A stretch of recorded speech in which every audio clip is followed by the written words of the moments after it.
కాకినాడ జిల్లా వేట్లపాలెం బాణసంచా పేలుడు ఘటనకు ప్రభుత్వమే పూర్తి బాధ్యత వహించాలని వైసీపీ ఎమ్మెల్సీ బొమ్మి ఇజ్రాయెల్ ఆరోపించారు.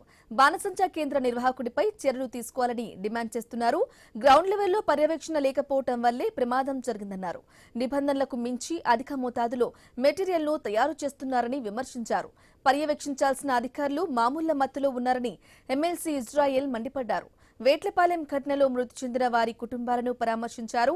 మృతుల కుటుంబాలకు వైసీపీ పార్టీ అండగా ఉంటుందని భరోసా ఇచ్చారు.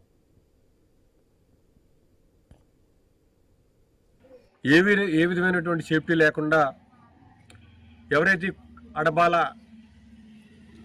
నాని అనే వ్యక్తి ఉన్నాడో మరి అతను ధనార్జనే జేయంగా, అతను అక్రమ సంపాదనే జేయంగా మరి సుమారు ఇప్పటి వరకు 23-24 మంది అమాయక ప్రాణాలను గాలిపులో తీసుకున్నాడు.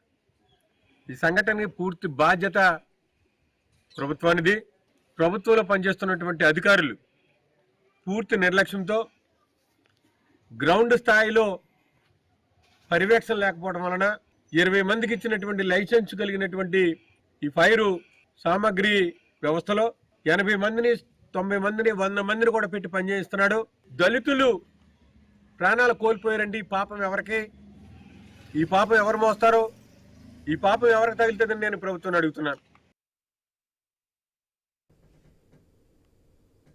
హీరో విజయ్ దేవరకొండ స్వగ్రామంలో